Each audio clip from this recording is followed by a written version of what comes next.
Bike company නෙවෙයි අභ්‍යවකාශ යානා හදන ඉංජිනේරුවෝ එකතු වෙලා හදපු මේ මිසයිලේ ඇතුලේ තියෙන දේවල් දැක්කොත් ඔයාට පිස්සු හැදෙයි.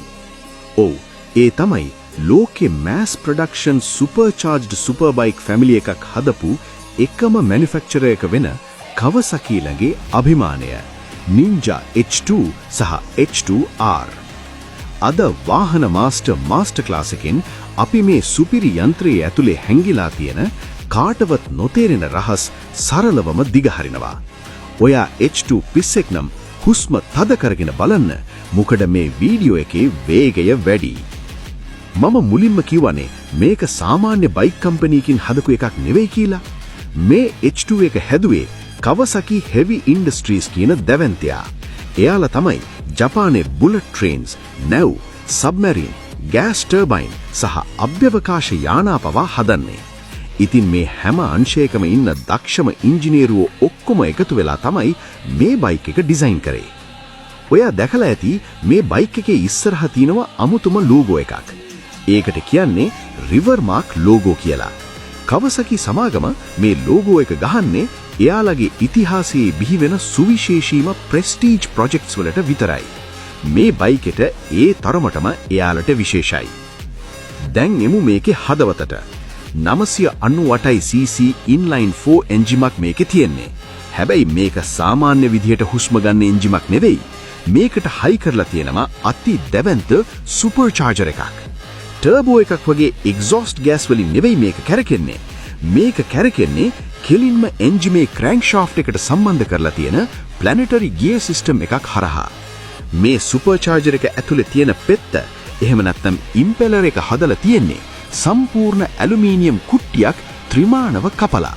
මේක කොච්චර දරුණුද කියනවා නම් එන්ජිම එක වටයක් කැරකෙද්දී මේ ඉම්පෙලර් එක වට 9.2ක් කැරකෙනවා. ඒ කියන්නේ බයික් එක 14000 rpm වල යද්දී මේ සුපර් චාර්ජර් එක 1,30,000 rpm වල කැරකෙනවා. තත්පරයකට ලීටර් 200ක වාතය එන්ජිම ඇතුළට බලෙන් ඔබනවා. මේක ඇත්තටම බොහෝ ජෙට් එන්ජින් කම්ප්‍රෙසර් ස්ටේජස් වලටත් වඩා වැඩි rpm එකකින් තමයි කැරකෙන්නේ. මෙතනදී H2 පිස්සෝ අනිවාර්යෙන් දැනගන්න ඕන රහසක් තියෙනවා. වාතය මෙච්චර වේගෙන් ඔබද්දී ඒක මාර විදිහට රත් වෙනවා. සාමාන්‍යයෙන් ඒකට ඉන්ටර්කූලර් එකක් දාන්න ඕනනේ. හැබැයි H2 එකේ ට්‍රැඩිෂනල් ඉන්ටර්කූලර් එකක් නැහැ. Kawasaki ඉංජිනේරුවෝ මේ සුපර් චාර්ජර් එක කොච්චර එෆිෂන්ට් විදිහට හැදුවද කියනවා නම් වාතය රත් වෙනවා ගොඩක් අඩුයි. ඒ වගේම වෙනම ඉන්ටේක් ප්ලීනම් කූලින් එකක් සහ RAM එයාර් සිස්ටම් එකක් පාවිච්චි කරලා ඒ රස්නේ මනාව පාලනය කරනවා. අනිත් දේ තමයි ඔයාලා අර අහන්න ආස කරන ඒ සද්දේ. රේස් කරලා එකපාරටම ත්‍රොටල් එක අතාරිද්දී එන්ජිමට යන්න බැරි වෙන දැවැන්ත වායු පීඩනය සුපර් චාර්ජර් බයිපාස් වැල්ව් එක හරහා එළියට විසිවෙන සද්දය තමයි ඒ. ඒක ඇහෙද්දි නම් අහල පහල ඉන්න අයගේ ලේත් රත් වෙනවා. මේ තරම් පවර් එකක් සාමාන්‍ය ගියර්බොක්ස් එකකින් රෝදෙට දෙන්න ගියොත් ඒක කුඩු වෙලා යනවා. ඒ නිසා Kawasaki මේකට දැම්මේ රේසිං මෝටර්සයිකල්ස් වල වයිඩ්ලි යූස් කරන ඩොග් රින් ට්‍රාන්ස්මිෂන් එකක්. ගියර් මාරු කරද්දී ගියර් රෝද සම්පූර්ණයෙන්ම එහා මෙහා යන්නේ නැතුව පොඩි රින්ග්ස් වගේක් විතරක් මාරු වෙන නිසා තත්පරයෙන් පංගෙන් ගියර් මාරු වෙනවා කිසිම ගැස්සීමක් නැතුව. ඊළඟ ප්‍රශ්නේ H2R එක ටෙස්ට් රන්ස් වලදී පැයට කිලෝමීටර් 400ක වගේ වේගයකට පවා ළඟා වෙලා තේනවනේ. ඉතින් මේ යකාව නවත්තන්නේ කොහොමද? ඒකට Brembo Stylema calipers එක මිලිමීටර් 330ක දැවැන්ත ඩිස්ක් බ්‍රේක්ස් ඉස්සරහට දීලා තියෙනවා. මේ බ්‍රේක්ස් කොච්චර පවර්ෆුල්ද කියනවනම් හරියට ඇල්ලුවොත් ඔයාගේ S2 එළියට පනන සයිස් එකට බයික් එක හිටනවා. විශේෂයෙන්ම H2R එකේ තියෙන කාබන් ෆයිබර් වින්ග්ලට්ස් දැකලා තියෙනවද? Kawasaki අභ්‍යවකාශ අංශය තමයි මේවා හැදුවේ. මේ බයික් එක වේගෙන් යද්දී ඇත්තටම උඩට ඉස්සිලා පියාඹන්න හදන්නේ.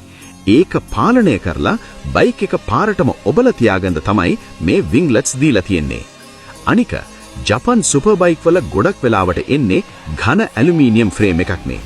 අයි මේක පරණ විදිහට කොළ පාට යකඩ බට වලින් හදපු ට්‍රෙලිස් ෆ්‍රේම් එකක් දුන්නේ. හේතු දෙකයි. එකක් තමයි සුපර් චාර්ජර් එකෙන් එන දැවැන්ත රස්නේ ඉක්මනට එළියට යන්න ඉඩ ඕන. අනිත් එක තමයි මේකේ තියෙන අති විශාල ටෝක් එක දරා ගන්න නම් ෆ්‍රේම් එකට පොඩි නැබෙන්න සුළු ගතියක් තියෙන්න ඕන.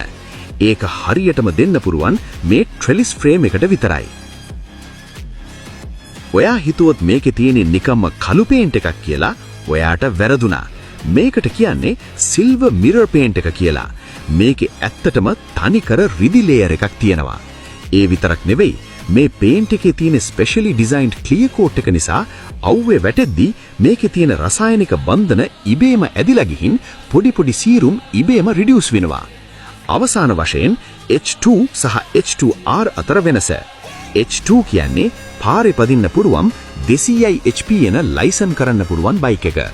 හැබැයි H2R කියන්නේ පාරේ තහනම් 326 HP එන අමු යකෙක්. මේක සම්පූර්ණ ට්‍රැක් මැෂින් එකක් නිසා කම්පැනියෙන් වොරන්ටි එකක් දෙන්නේ නැහැ වගේම මේකට තියෙන රේස් ලෙවල් මේන්ටනන්ස් ඉන්ටර්වල්ස්. ඒ කියන්නේ නිතරම ලොකු සර්විස් එකක් දෙන්න ඕන. ඒ තරම් මේක එක්ස්ට්‍රීම්. කොහොම වුණත් තාක්ෂණයෙන් වේගයෙන් සහ අර ඇඟ හිරිවැටෙන සද්දෙන් අදටත් කිරුළ දරන්නේ මේ Kawasaki Ninja H2 සහ H2Rම තමයි. ඔයාට හම්බුනොත් ඔයා ගන්නේ පාරේ පදින්න පුළුවන් H2 එකද නැත්නම් ට්‍රැක් එකේ පිස්සුවක් නටන්න පුළුවන් H2R එකද? පල්ලෙහායෙන් කමෙන්ට් කරන්න. මේ වගේ වාහන ලෝකේ කාටවත් නොතේරෙන රහස් සරලවම අරන් එන වාහන මාස්ටර් ක්ලාස් එකෙන් දිගටම බලන්න. අපේ පේජ් එක ෆලෝ කරන්න, යාළුවන්ටත් බලන්න ෂෙයා කරන්න. ඊළඟ මාස්ටර් ක්ලාස් එකෙන් හමු වෙමු. ජය වේවා.